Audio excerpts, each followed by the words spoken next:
Welcome to Think Travel Leadership Circle, a podcast series where we talk to travel industry experts about the latest and greatest travel trends. I'm Hermione Joye, Sector Lead for Travel here at Google Asia Pacific. My guest for today's episode is Shirley Lesmana, Chief Marketing Officer at Traveloka. Traveloka is a leading technology and travel company in Southeast Asia. So I spoke to Shirley to learn more about the magic that happens when data and marketing is combined. Hi Shirley, how are you? Great, Hermione. So good to see you. It's so lovely to have you on the Think Travel Leadership podcast. Thank you so much for joining us. Traveloka is a very well-known brand across Southeast Asia. Can you just share a little bit about you and your role within the company? Yeah, sure. I'm Shirley Lesmana, Traveloka's Chief Marketing Officer. So Traveloka is the leading travel and lifestyle platform of Southeast Asia. We have over 20 products serving in travel from flight, accommodation, attraction, and as well in lifestyle. So we also have beauty and spa, food delivery to ensure that we can cater consumer needs of lifestyle all across Southeast Asia. For today's show, we wanted to focus in on Traveloka, obviously, but also the use of innovation for travel during the pandemic and into this endemic phase. So I think Traveloka is a really interesting place to start because as I've known it in the industry, it's always been incredibly data-driven. I was wondering how you as a company were able to approach both your consumers and business from a data-driven perspective during the pandemic, especially given that I would expect demand has gone down a lot. So what was it like for you and how did the company pivot around this? For us in Traveloka, data is embedded in our DNA. It is critical in the way we operate, we develop, and offer our products. So to your point, this is very spot on that pandemic has caused unprecedented challenges, especially for us in travel and lifestyle industry, right? From the changes in the regulation, the shifting in consumer needs, and as well as asymmetric supply recovery. But we see that we managed to emerge from this pandemic to endemic well. Partly, I would attribute that to our capability to harness the data that make us agile. So first, we would attribute that to our robust first-party data complemented with third-party data. As a technology company, we have this advantage of merging the first-party data with the third-party data, so we can combine that into sets of leading and lagging indicators that enable us to forecast the trend ahead and as well iterating performance improvement to ensure that we can be ahead and more importantly helping the industry to recover well from this pandemic.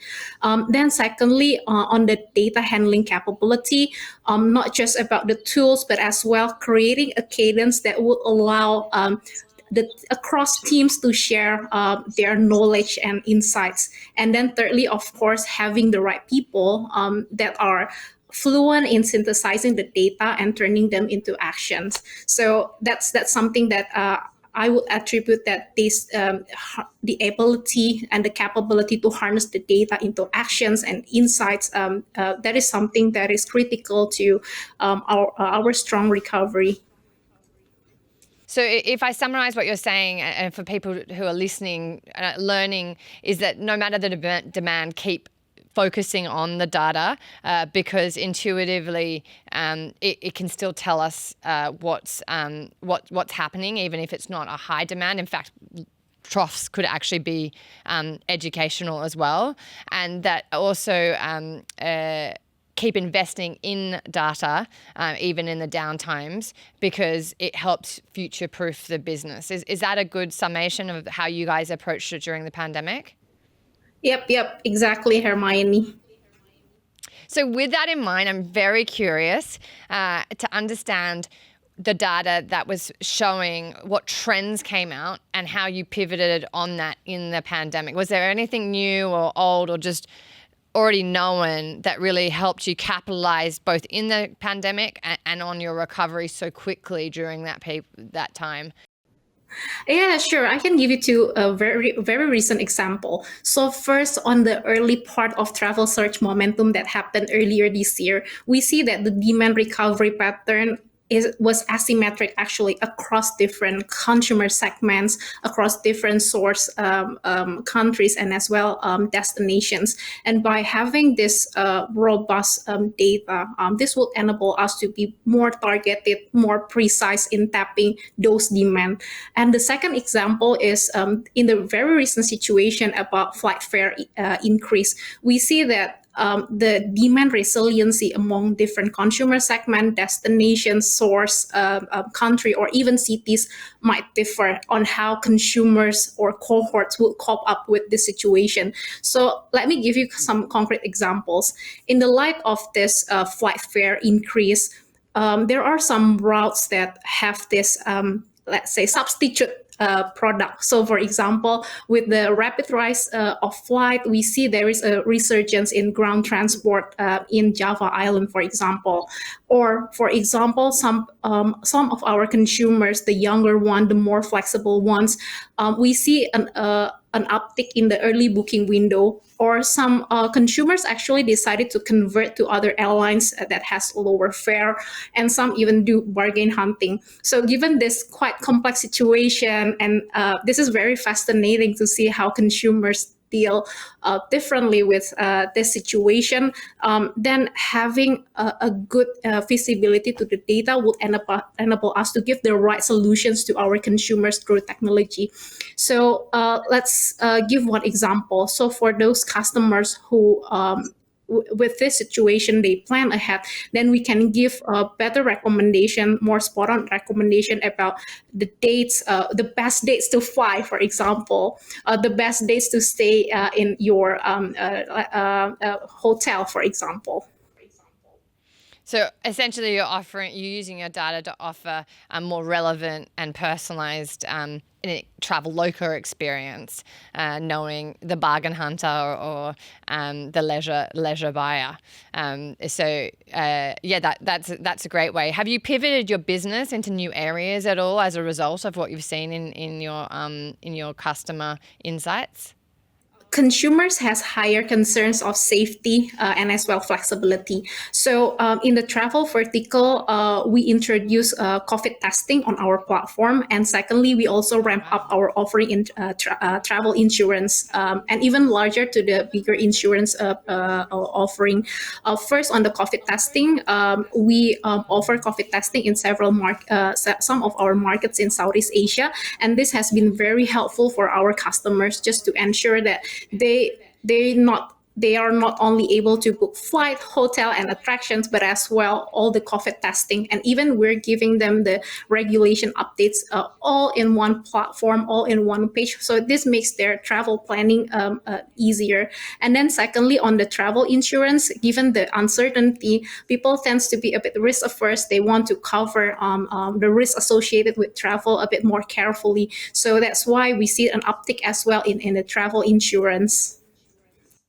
And when you're offering these ancillary benefits, are you yourself Traveloka supplying them, or are you working with partners on ground to give the customer that full experience? Yeah, we have partnership with local partners, both in Southeast Asia and beyond. So this is also one of our focus. How can we, as the leading travel and lifestyle platform of Southeast Asia, can create even wider impact to our partners, including the local ones, because travel is one of the vertical that creates this economic multiplier. You are sitting on a wealth of insights from your customers. And during these podcasts, when I've interviewed different people, we've just been talking about, fads.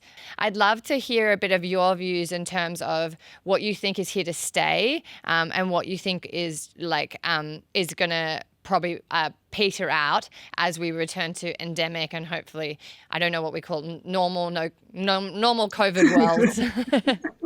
Okay, something that we want, not we want, but one of our priority is to push forward on the sustainability. Uh, this is something that is still quite early, let's say in the tourism sector, but we want to be part of it. So this is something that we would like to focus. We started to see that among certain cohorts of consumers, they are putting a more conscious efforts to ensure that they can travel sustainably. Some of them, even in some market, for example, in Indonesia, there is a higher willingness to pay more for sustainability, and this is something that we want to educate forward. For the trends that we see, let's say, that we will question whether this is something that would stay or not. Probably it's on the workation. So a couple years ago, prior to pandemic, this is workation is very popular among a quite segmented niche, which is digital nomads. But then with the pandemic, we have flexibility, right, in terms of the working place, so people can work from Bali, from some other places all across Southeast Asia, quite freely, and we see a quite strong demand, and it has accelerated from this very niche demand into, I would say, quite popular among early adopter.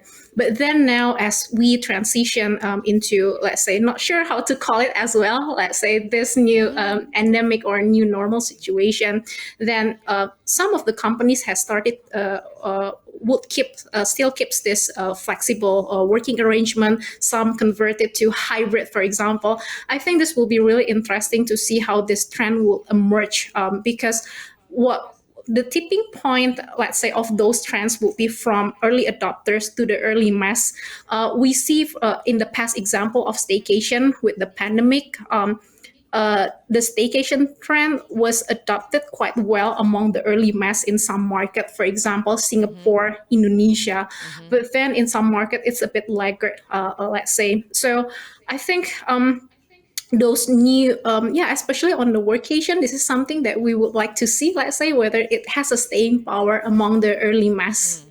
I will look to you for some advice as we continue into the endemic phase. But I'm glad to hear that sustainability is a top of mind. I think that's really an interesting point, because some data, I know Booking.com released some data and said that it was an interesting. It was definitely a factor in purchase. I think it was Booking.com, a factor in purchase, but not necessarily going to pay more. And so it's interesting that in Indonesia you're seeing a willingness. Are you seeing a willingness from different generations within sustainability that they would pay? Like, is Gen Z more likely to pay than a millennial? Yeah, there is a skewness in the demographics that we see on our data. First is among a more affluent one, and secondly, spot on. This is among the younger one.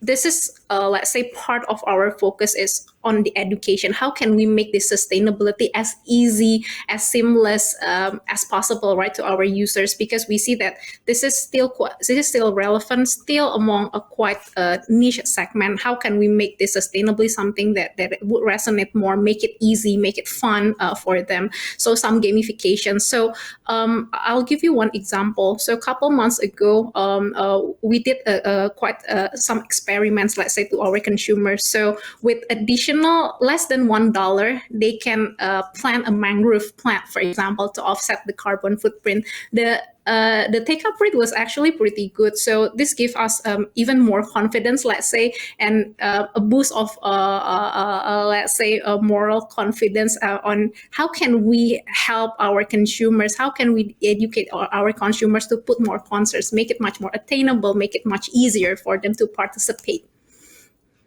There's no denying that the pandemic was devastating for our industry, and of course many countries as well.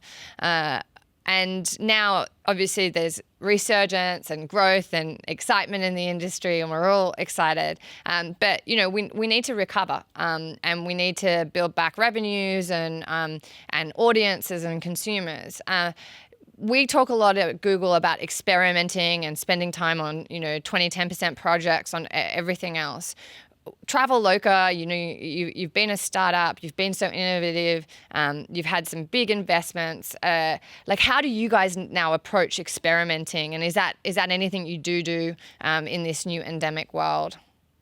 Experiment, it has been an integral part of our operations. I would say even dated even prior to pandemic, and with experiment, this will give us, let's say, not a hedge, but in a sense, given that the world is changing very dynamically, then experiment is a very good way for us to let's say tap into potential growth in a sandbox experiment. So I'll give you some example. 2 years ago, in the early days of pandemic, we saw a very huge uptick of video demand, live video demand, and at that time, we see that consumers are looking for interactions. So at that time, we saw, okay, why there is an opportunity for us to launch a live stream, for example, and experiment. We're doing small experiment before we're scaling up and investing more. So we started by broadcasting our live stream video through various social media platforms, including YouTube. And then once we see a great uptake within 1 or 2 months, then we invested more in our application. So now we have an embedded in-app live stream capability on our platform. And giving you one example, as we see, for example, more tractions, there are lots of experiments being done inside this live stream platform. How can we create this referral platform so those power users can invite more of their team members? How can we customize the offers that would suit to their needs?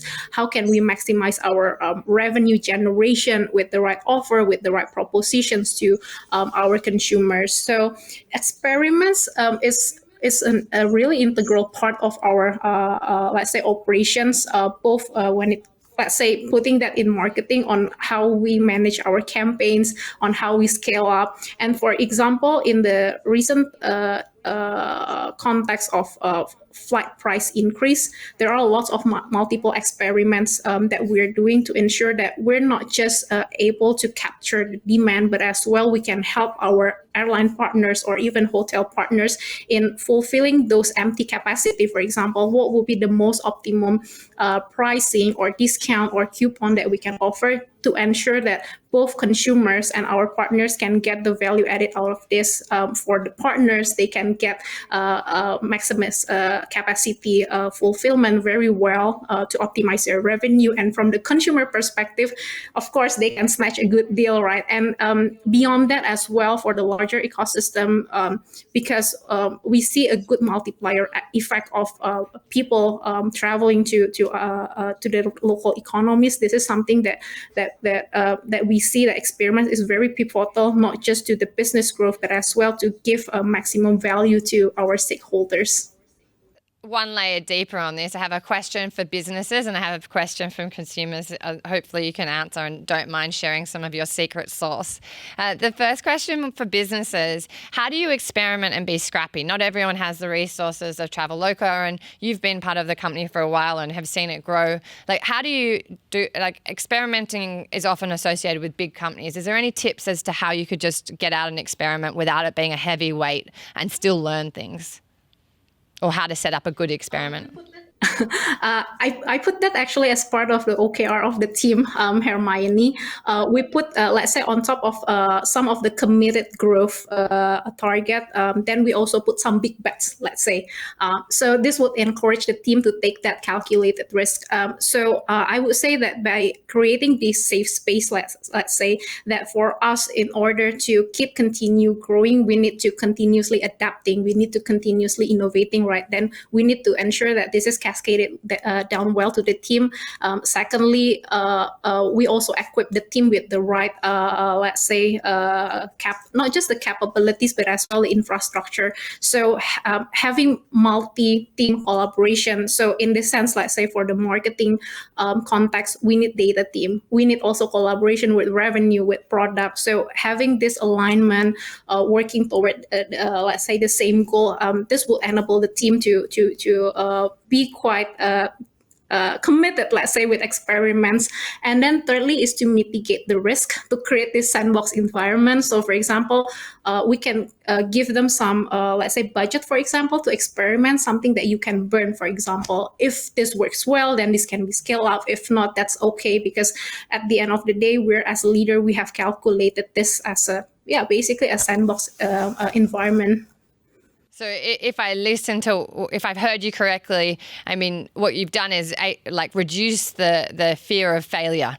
So it's like, this is yours to go and test and learn. And if we learn that this doesn't work, that's great. And if we do, we move forward with it. And then it sounds like communication throughout, even if you're a small business, communicating that one single goal really allows innovation and experimentation, because you're all talking to each other and sharing what you know. And then also making people aspire to experiment more and be bold through OKRs. I think we all love OKRs in the tech industry, but it is not a bad thing. But I can understand it, make it more meaningful, right? Like it's a human impact. Okay, so for a consumer, there are we know it. You know it better than anyone. The revenge travelers are sitting throughout Asia, in particular, and travel is getting expensive. I mean, right now it's peak supply demand. Friction. What's your best tips in terms of how to get value and save when you're traveling? What should I be looking out for, and how am I going to find the cheaper flight, or the next destination that is a better opportunity? Yeah, I would suggest you to follow the social media accounts of the travel providers. One of them, of course, Traveloka. And then second, because if you're following the social media, subscribing to those newsletter, then you will get, let's say, good insights, right, about the promotion, secret deals, let's say. That would be my first tip. Are they really secret? I always wonder when it's like secret deal, and I was like, how many people is this secret to? Yeah, sometimes there are secret coupons, for example, or secret tiers that we give out to our priority customers, right? So my first suggestion is to subscribe to those newsletter or social media subscriptions. That will keep the consumers up to date. And then secondly, to use more and more features that the travel platforms has. For example, in Traveloka, we have this flight tracking, so flight and hotel price tracking. So you can easily, for example, find out what will be the cheapest time for you to stay in a hotel or flight. Those will be my second one. And then thirdly is to avoid the peak season, let's say, because again, for most of our inventories, it is a supply and demand situations. Of course, typically during the peak season, long weekends, the price is typically quite high. I think those will be some of the tips that I would like to give to our users. I think the fourth one is to participate in the biggest sale. For each of the travel platform, it's going to be different. For us in Traveloka, we typically give a very good deal during APAC sale. Fantastic. And when is that? Just so everyone knows.